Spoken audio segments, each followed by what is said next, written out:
Reincarnation ng businesswoman sa school Kabanata 6. Ayaw mapahiya ni An Chen si Guning, kaya binawi niya ang tseke. Ngunit dahil nailigtas ni Guning ang kanyang buhay, hindi rin siya komportable na walang ginagawa. Kaya, pagkatapos kunin ni An Chen ang tseke, inilabas niya ang isang name card, iniabot ito kay Guning, kung ayaw mong kunin ang tseke, magkaibigan tayo. Ito ang aking name card. Kung kailangan mo ng anumang bagay sa palabas, mangyaring huwag mag-atubiling tawagan ako. Hanggat may maitutulong ako, hindi ako magsisikap. Kung ikukumpara sa pera, mas mahalaga talaga ang network. Hindi na tumanggi si Guning sa pagkakataong ito. Hindi dahil sa kanya ay sakam, ngunit gusto lang ni An Chen na makipagkaibigan sa kanya. Kung siya ay hindi sumang-ayon muli, siya ay tila mayabang. Bukod dito, kailangan niya ng mga kaibigan at isang network. Hindi masyadong mataas ang tingin ni Guning sa kanyang sarili. Naniniwala siyang makakatulong sa isang network.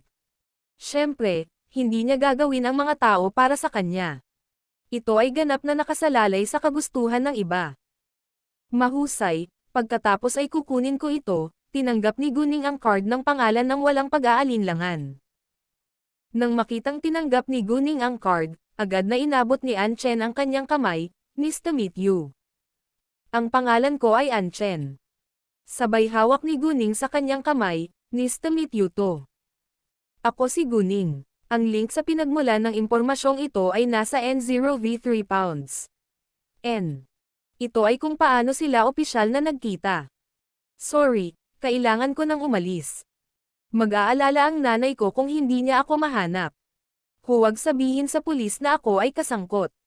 Ayokong magkaroon ng gulo." Pagkatapos bago pa makasagot si An Chen, tumalikod si Guning at umalis. Hey, gustong pigilan ni An Chen si Guning. Wala pa siyang phone number. Ngunit masyadong mabilis ang paglalakad ni Guning. Nang tumakbo si An Chen sa pasukan ng hagdan, wala na si Guning. Ngunit nandoon pa rin si Yang Hao, hindi makaalis si An Chen, kaya sumuko siya. Mga ad ng Pub Future. Makalipas ang ilang minuto, may lumitaw sa bukas na bintana. Ang ulo ay isang lalaking nasa katanghaliang gulang na nakasuot ng puting Amerikana. Siya ay mga 50 taong gulang, at sinundan ng dalawang lalaking doktor, na mga 30 taong gulang. "Chen Chen, okay ka lang ba?" Ang nasa katanghaliang gulang na lalaki ay sumugod kay An Chen nang minsang lumitaw. Nag-aalalang tanong niya. "Tatay, ayos lang ako," sagot ni An Chen. "Malaki. Ang galing niyan." Sa wakas ay gumaan ang loob ng ama ni An Chen, nang makitang ligtas si An Chen. Pagkatapos ay napatingin siya sa nakabukas na bintana. Naroon lamang si Yang Hao, na wala pang malay sa lupa, at wala nang iba. Ang ama ni An Chen ay nagtanong, "Nasaan ang batang babae na nagligtas sa iyong buhay?" "Oh, wala na siya, baka mag-alala ang nanay niya. At ayaw din niyang malaman ng pulis ang pagkakasangkot niya. Ayaw niyang magkaroon ng gulo." Sinabi ni An Chen sa kanyang ama ang sinabi ni Guning. "Nagpasalamat ka ba sa kanya?" Tanong muli ng ama ni An Chen. "Binigyan ko siya ng tseke na 500,000 yen, pero hindi niya tinanggap. Tapos inabot ko sa kanya yung name card ko para makipagkaibigan. Tinanggap niya rin sa wakas." Sagot ni An Chen. Nagulat din ang ama ni An Chen. Nadama niya ngayon ang higit na paggalang kaysa pasasalamat kay Guning. Sa totoo lang, kahit na kinuha ni Guning ang pera, hindi nila siya masisisi dahil doon, dahil siya nga ang nagligtas sa buhay ni An Chen. Alam ng pamilyang An na magpasalamat. Kung humingi ng karagdagang pera si Guning, ibibigay nila ito sa kanya ng walang pagkaantala. Si Guman ay mas maagang bumalik sa silid ng pasyente kaysa kay Guning. Hindi niya nahanap si Guning, at nag-alala kaagad. Naghulog siya ng isang bag ng mansanas, lumabas upang hanapin ang kanyang anak, ngunit sa sandaling umalis siya sa silid ng pasyente, bumalik si Guning. Alam ni Guman na sobra siyang nagre-react, kaya hindi niya sinisisi si Guning. Ito ay isang mapayapang gabi. Sa ikalawang umaga, lumabas ang ulat ni Guning. Sinabi nitong malusog si Guning at handa nang umalis sa ospital. Nang makita ang resulta, lubos na gumaan ang loob ni Guman. Agad siyang naging pake, naghahanda ng umuwi. Guning, nandito ako para bisitahin ka. Sa sandaling iyon, isang boses ng babae ang tumunog sa labas ng pinto. Si An Chen iyon. Medyo nagulat si Guning, ngunit hindi masyadong nagulat. Dahil sa nangyari kahapon, normal lang na bibisitahin siya ni An Chen. At naging madali para kay An Chen na malaman kung saang silid siya naroroon, dahil nagtatrabaho si An Chen sa ospital. Nang umalis si Guning kahapon, napagtanto ni An Chen na si Guning, o ang kanyang ina, ay isang pasyente sa ospital na ito. O, marahil ay narito sila ng kanyang ina upang bisitahin ang isa pang pasyente. Kung si Guning ay isang pasyente, maaari siyang magtanong sa information desk. Mga ad ng Pub Future. Kung ang ina ni Guning ay isang pasyente, imposibleng mahanap sila ni An Chen, dahil wala siyang ideya kung ano ang pangalan ng ina ni Guning. Kung sila ay mga bisita lamang, naisip ni An Chen na mas mabuting sumuko na siya. Nang bumalik si An Chen sa trabaho at dumaan sa information desk, tinanong niya ang kanyang kasamahan kung may pasyenteng nagngangalang Guning. Sa pagtataka niya, tama siya. Kaya binisita niya siya kaninang umaga. Miss Anne, welcome, tumayo si Guning at tinanggap siya. Ito siguro ang iyong ina, tumingin si An Chen kay Guman. Oo, sagot ni Guning. Ikinagagalak na makilala ka, ang ina ni Guning. Ang pangalan ko ay An Chen. Kaibigan ako ni Guning, bati ni An Chen kay Guman. Sa totoo lang, nalilito si An Chen kung paano tatawagan ang ina ni Guning. Si Guman ay humigit kumulang 40 taong gulang, habang siya ay 27. Si Guman ay mas matanda lamang sa kanya ng 10 taon. Kung tinawag niyang tita, si Guman, mas bata si Guman kaysa sa kanyang tiyahin. Ngunit kung tinawag niya si Guman na sister, hindi rin ito nararapat, dahil sinabi niyang kaibigan siya ni Guning. Si Guning ay 18 taong gulang, at 10 taong mas bata sa kanya. Kung hahayaan niya si Guning na tawagin siyang tita, hindi tatanggapin ni Guning, at hindi rin niya tatanggapin. Hindi kasi siya ganoon katanda para tawaging tita.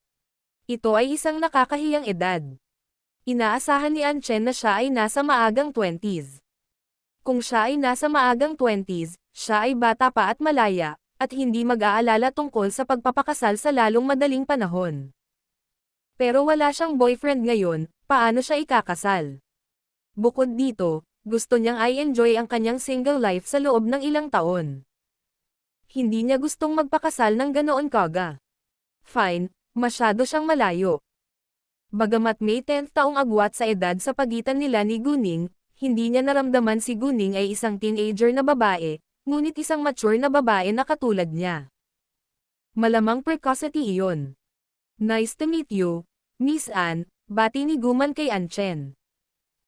Bagamat nagtataka siya kung bakit may kaibigan si Guning na mas matanda sa kanya, hindi na nag-abala pa si Guman na mag-isip pa.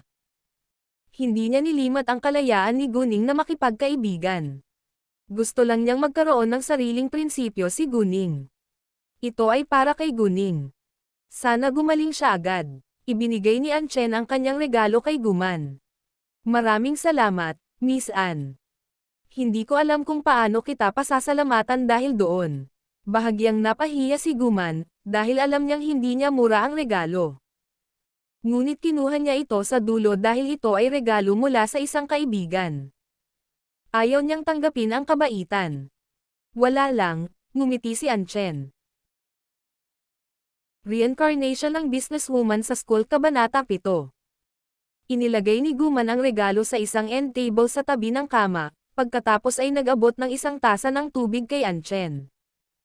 Maraming salamat, kinuha ni An Chen ang tubig at magalang na nagpasalamat. Guning, kamusta ang katawan mo? Tanong ni An Chen. Oh, ayos lang ako ngayon, at handang umalis, sagot ni Guning. Talaga, masaya si An Chen para kay Guning, congratulations. Salamat, sabi ni Guning.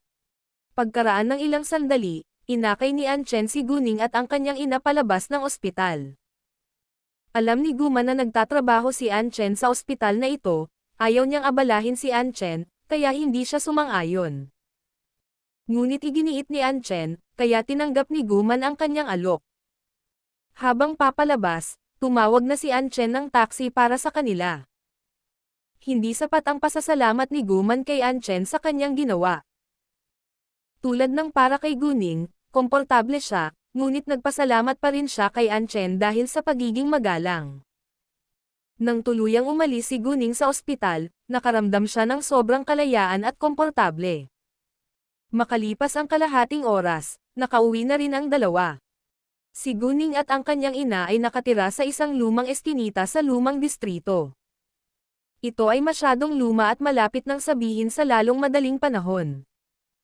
Kaya naman, si Guning at ang kanyang ina ay hindi na magtatagal dito. Ang bahay na ito ay pag-aari ng mga lolo't lola ni Guning. Nang pumanaw ang kanyang lolo 10 taon na ang nakalilipas, lumipat ang kanyang lola upang manirahan kasama ang kanyang panganay na tiyuhin, si Gu Qinxiang. At ang bahay ay naging tahanan ni Guning at ng kanyang ina. Ngunit kailangan nilang magbayad ng upa. Dahil pamilya sila, kalahati lang ng rent ang kailangan ni Guning at ng kanyang ina. Mga ad ng Pub Future. Isa itong lumang lugar sa lumang distrito na may mga lumang amenities, kaya hindi mataas ang upa. Suriin ang pinagmulan ng impormasyong ito, na malalim na nakaugat sa N0V, Elban.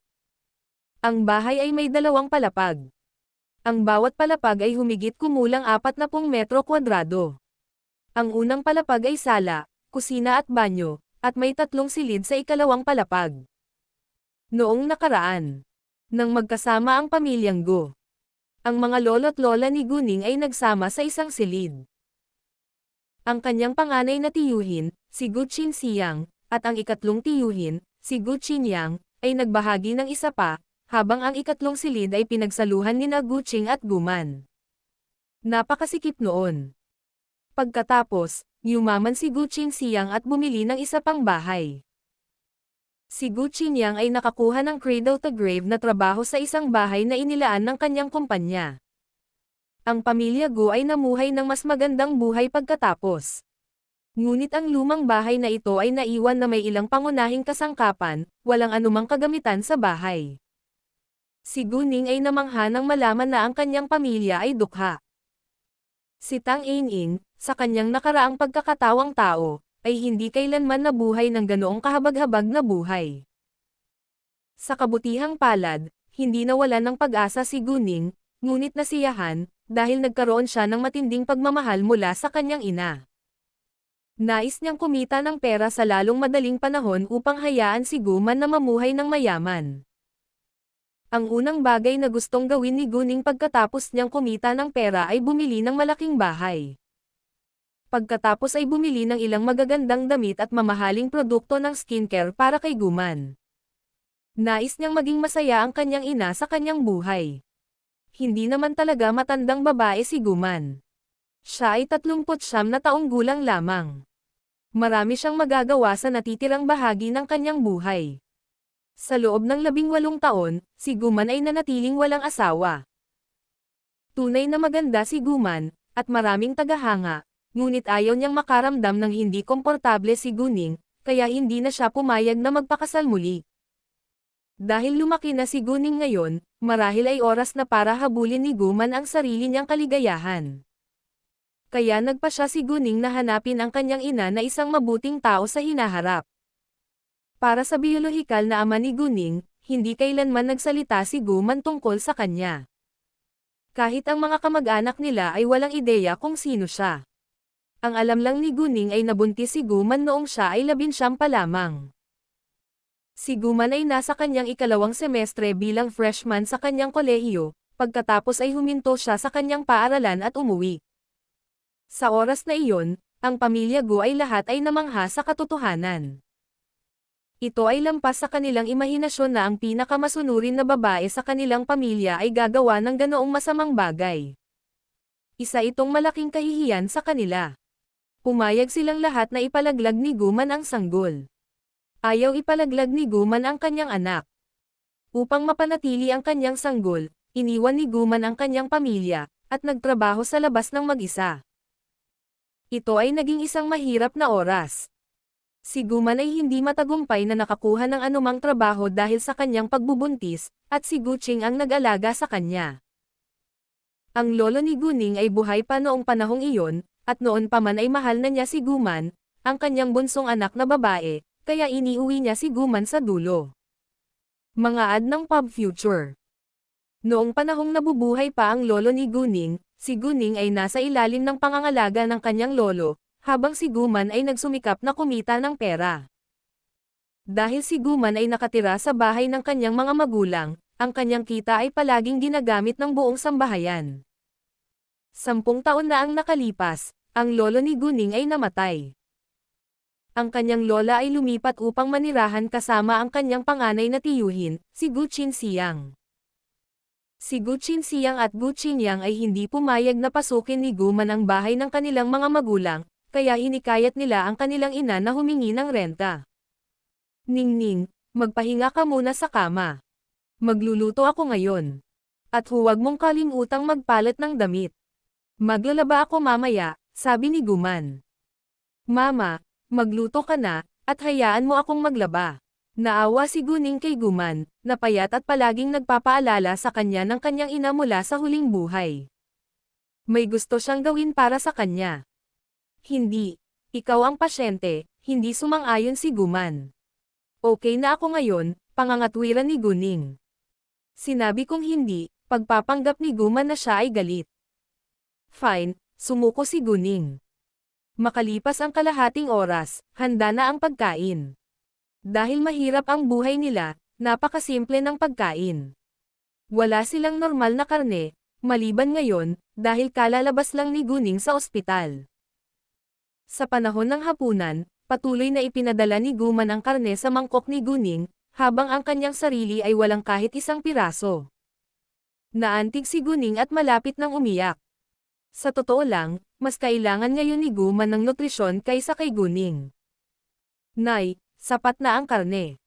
Please have some yourself.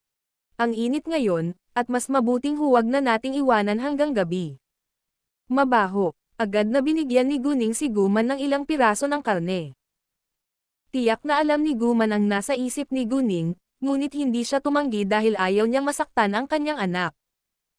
Gayunpaman, nakaramdam siya ng lungkot sa kanyang puso. Sinisi niya ang kanyang sarili dahil hindi niya kayang bigyan ng magandang buhay ang kanyang anak. Pagkatapos ng hapunan, hinimok ni Guman si Guning na magpahinga sa kanyang silid. Si Guning ay ayaw humiga, ngunit tumambay sa Antaygang kalye. Gusto niyang subukan ang kanyang jade eyes at manalo ng pera. Inilabas ni Guning ang kanyang ipon na 500 yuan at ang kanyang ID card. Nay, gusto kong mamasyal, at babalik ako kaagad. Nag-alala si Guman, dahil kalalabas lang ni Guning sa ospital, pero, kailangan mo ng pahinga ngayon.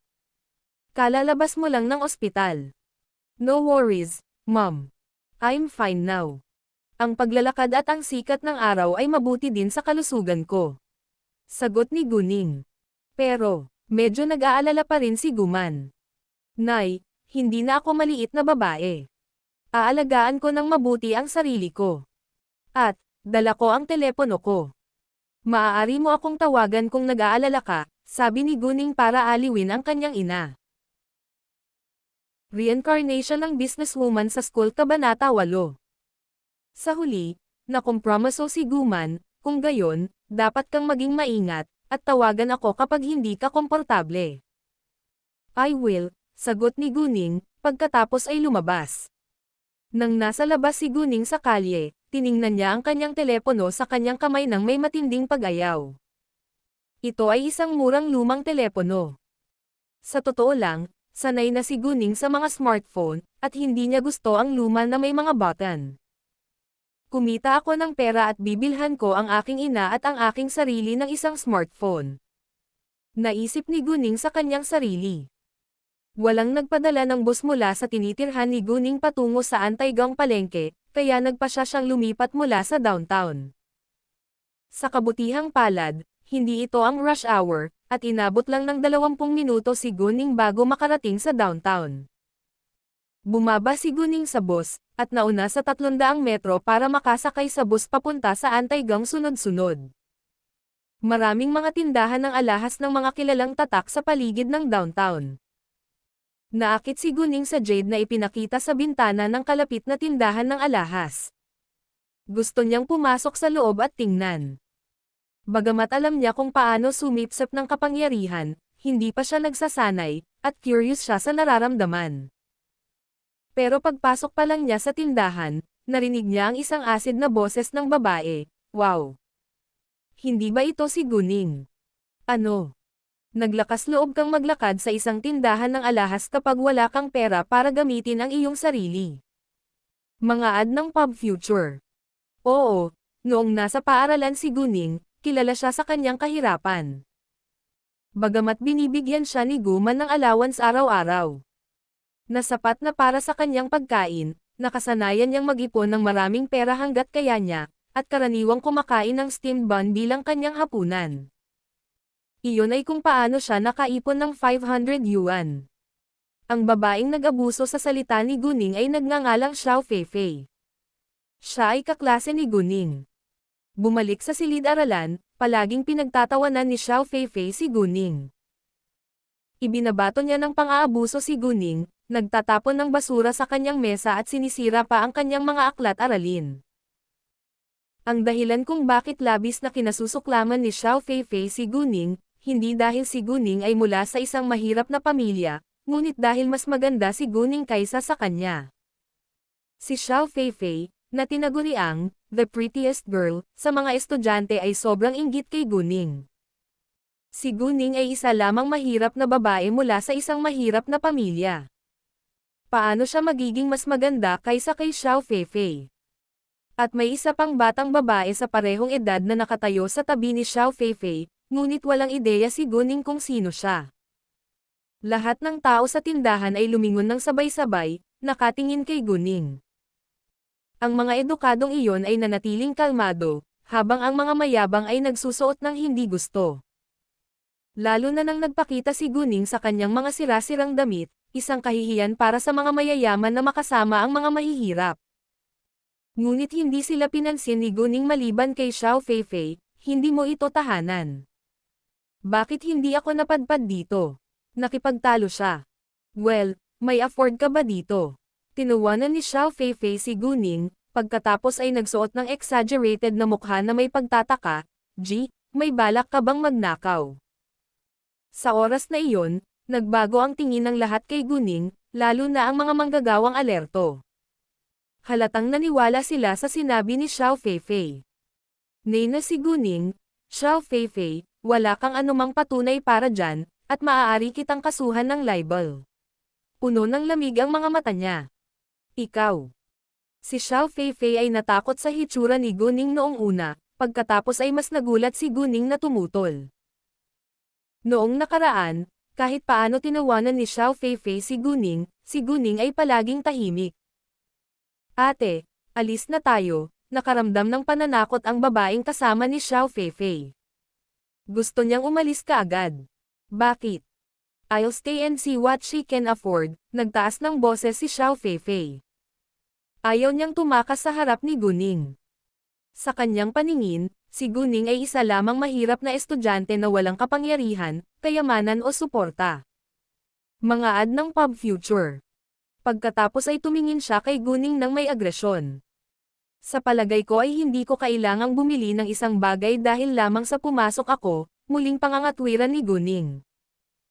Kung wala kang bibilhin, dapat hindi ka na pumasok, giit ni Xiao Feifei. Gusto ko munang tingnan, at wala kang kinalaman, sabi ni Guning.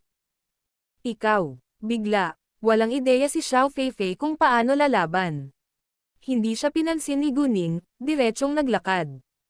Bagamat ang mga mayayaman na iyon ay hindi nagustuhan ang mahihirap, walang nakapidyo kay Guning.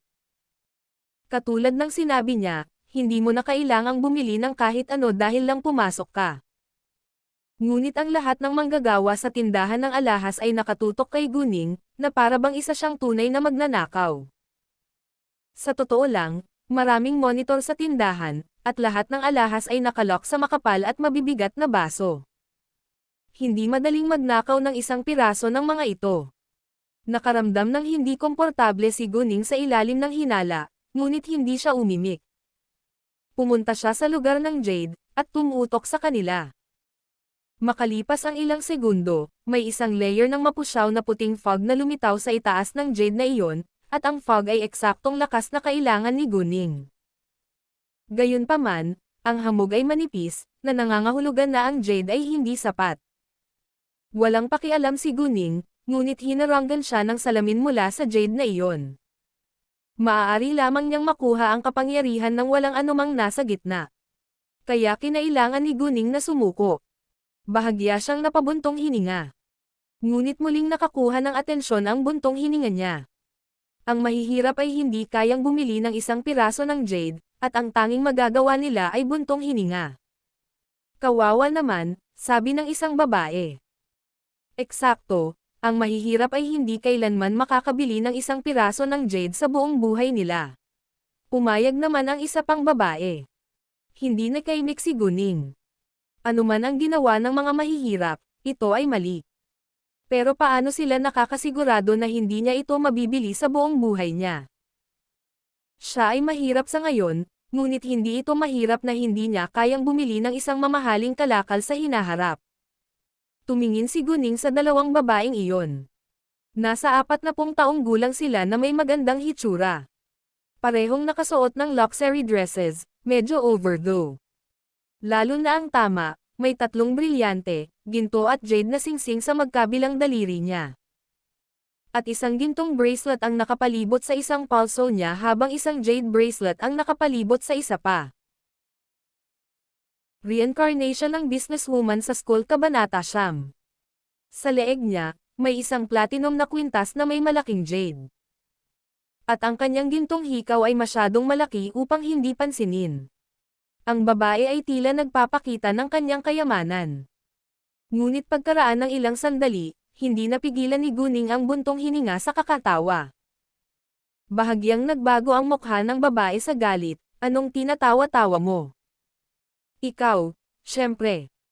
Dahil napakayaman mo, bakit nakasuot ka pa ng murang peking pulse earrings at jade? Malinaw na sagot ni Guning. Oo, peke ang bracelet at jade sa pulso at leeg ng babae. Sinadya ni Guning na makuha ang kapangyarihan ng mga alahas ng babae, ngunit nabigo ito, dahil hindi ito tunay. Tungkol sa ginto, halos hindi alam ni Guning, ngunit ang singsing ng jade sa mga daliri ng babae ay totoo. Naunawaan ni Guning na malamang na walang ideya ang mga babae sa karamihan sa kanyang mga alahas ay hindi totoo. Sinadya niya iyon para bayaran ang babae. Inamin ni Guning na hindi siya mapagparaya, at hindi na siya mananatiling tahimik. Ano ang sinabi mo? Inis na inis ng babae. Nakaramdam siya ng hiya sabay. Ang mga alahas na iyon ay galing sa kanyang asawa, na sobrang yaman. Paano sila naging peke? At sa harap niya ay isang mahirap na babae, na walang alam. Mga ad ng pub future. G. Tumahimik ka. Nagseselos ka. Nanatiling kalmado si Guning. Sa maniwala ka man o sa hindi, mayroong isang appraiser ng alahas sa bawat tindahan ng alahas. Maaari mong subukan ito sa iyong sarili. At ngayon kung patawarin mo ako, may gagawin pa ako. Pagkatapos ay tumalikod si Guning at umalis. Ikaw. Ayaw bitawan ng babae si Guning, pero pinigilan siya ng isa pang babae sa tabi niya.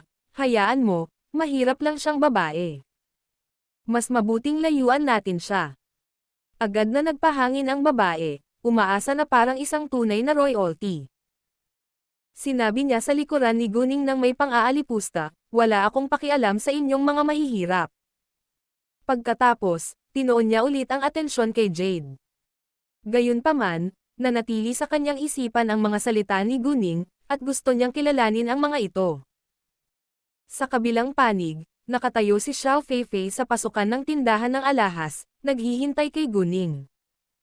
Nasaksihan din niya ang lahat ng nangyari sa loob. Nang makitang lumabas si Guning, pinuna ni Xiao Feifei, hindi ba ito kawili-wili? Hindi mo kayang bilhin ang isang piraso sa iyong sarili, at sobrang inggit ka sa mayayaman, nobela. Kung kaya mo, bakit hindi ka bumili ng isang piraso? Nakipagtalo si Guning. Ikaw. Nakaramdam ng kahihiyan si Xiao Feifei, dahil natama ni Guning ang punto. Bagamat ipinanganak si Xiao Feifei sa isang mayamang pamilya na may milyon-milyong kayamanan, hindi pa rin niya kaya ang kanyang sarili. Ang alahas ay nagkakahalaga ng 12,000 yuan bawat isa, habang mayroon lamang siyang buwanang allowance na ilang libong yuan. Bukod dito, gumagastos siya ng malaki bawat buwan, at wala ng pera para sa isang piraso ng alahas. Nandito lang siya ngayon dahil malapit na ang kanyang kaarawan. Nais niyang pumili ng kanyang regalo sa kaarawan, at bibilhin ito ng kanyang ina para sa kanya. Hindi pinansin ni Guning si Xiao Feifei, at umalis. Bagamat hindi nagustuhan ni Xiao Feifei ang pakiramdam ng pagkabigo, wala siyang ideya kung paano lalaban muli. Napabuntong hininga si Xiao Zhu, na pinsan ni Xiao Feifei, sakaling maglabas ng galit si Xiao Feifei sa kanya, na nangyari noon. Mga ad ng Pub Future. Ginawa lamang ito ni Xiao Zhu dahil kailangan ng kanyang pamilya ang mga mapagkukunan mula sa pamilya ni Xiao Feifei. Dumiretso si Guning sa Antaigang palengke pagkatapos niyang umalis sa tindahan ng alahas. Inabot siya ng kalahating oras sa bus para makarating sa Antaigang palengke mula sa downtown. Nang sa wakas ay dumating na siya, mga 3:00 na ng hapon. Ang Antaigang palengke, nakilala rin bilang, ang lumang palengke.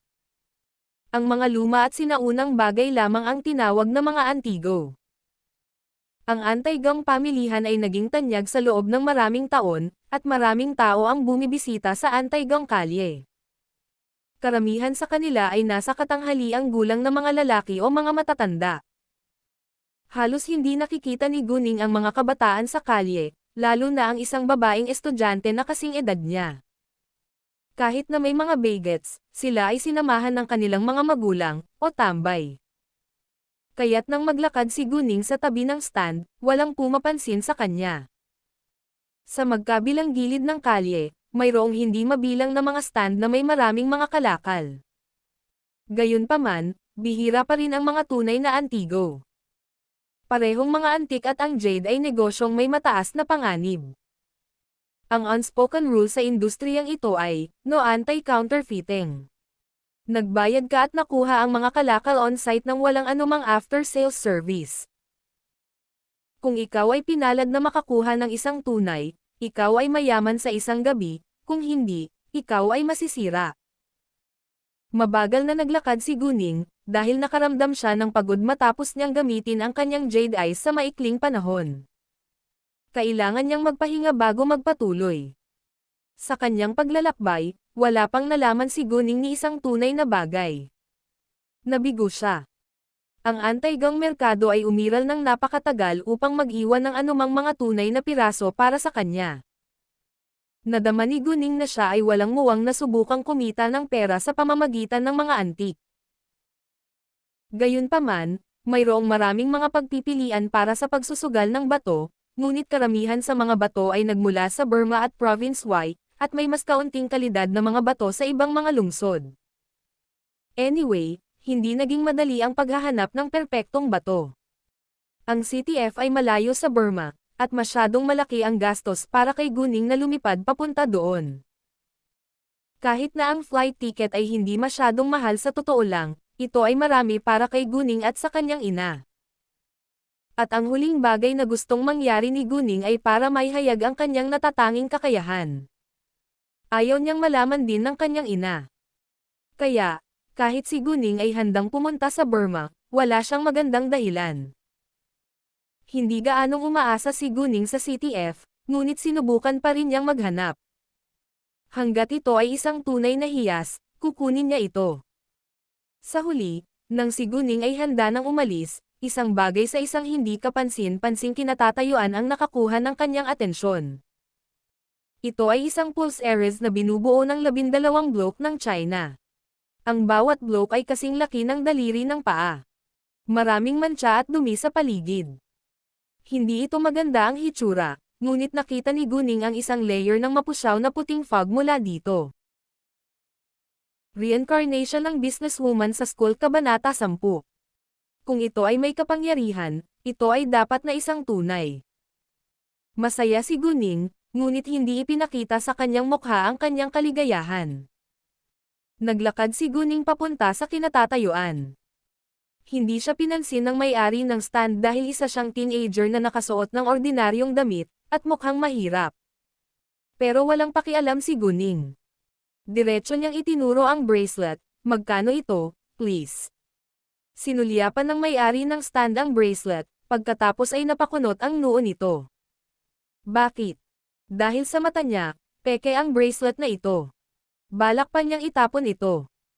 Ngunit dahil may bumibili nito, ibinuka niya ang kanyang bibig, 50 yuan.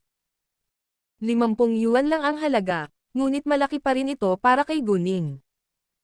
Gayunpaman, hindi handang palampasin ni Guning ang anumang pagkakataong manalo ng pera. Ayaw niyang ipakita ang totoong intensyon sa simula pa lang, kaya nakipag-bargain siya, pwede bang ibenta mo ito sa mas murang halaga? Estudyante lang ako, nakakaunti ang pera. Tapos 40 yuan, iyon lang.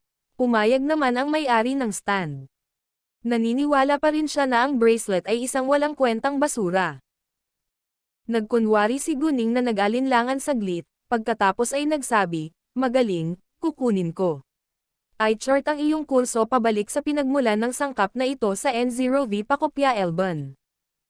Pagkatapos ay nagbigay siya ng pera sa may-ari ng stand.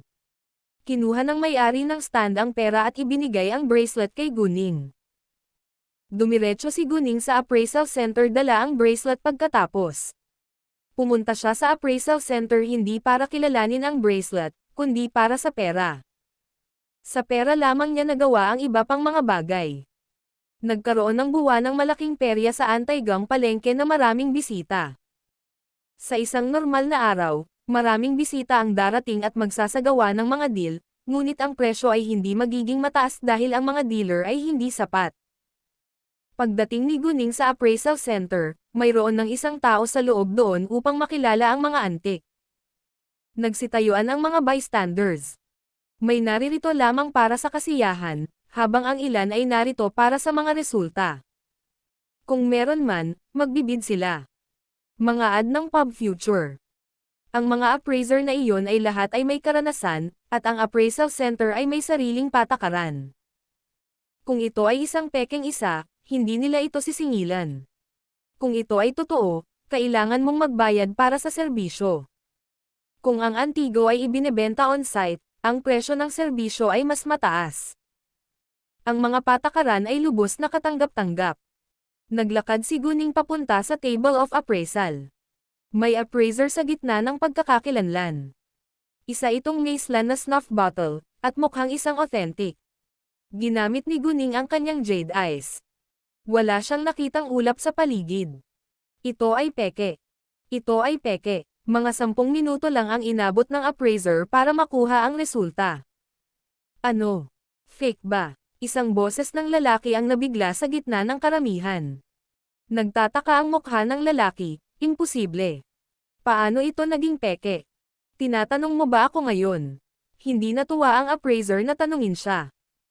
Sabay paliwanag ng lalaki, hindi, pero ito ay isang pamana mula sa aking lolo, sa aking ama at sa akin. Hindi ko matatanggap na peke ito. Ang iba pang mga tao sa gitna ay nagpakita ng kanilang pakikiramay. Bro, kahit heirloom yan, baka peke. Totoo. Malamang nagkamali ang lolo mo. Ito ay medyo normal. Nag-echo ang iba. Ang lalaki ay nagsuot ng hindi nasisiyahang mukha. Mabilis siyang umalis, dala ang kanyang pinagmana. Siya ay naniniwala na ito ay dapat na isang tunay na antigo, at nais na ibenta ito, ngunit sa kanyang sorpresa, ito ay pekeng. Pagkatapos, mas marami ang mga peke, ngunit walang nadismaya dahil hindi gaanong binayaran ng mga may-ari ang kanilang mga antik. Kumusta? Maaari mo bang pakitukoy ang bracelet na ito para sa akin? Si Guning na. Inabot niya ang binili niyang bracelet. Ang hitsura ni Guning ay nagpalaki ng talakayan sa mga tao. Saan niya nakuha ang maruming bagay na ito? Sobrang pangit. Ang batang babae na ito ay dapat nabaliw sa pera. Fake daw. Nag-echo ang iba. Hindi pinansin ni Guning silang lahat. Tingnan natin. Mga ad ng pub future. Napaisip siya sa sarili. Kahit na ang appraiser ay hindi naniniwala na ito ay totoo, ginawa niya ang kanyang trabaho.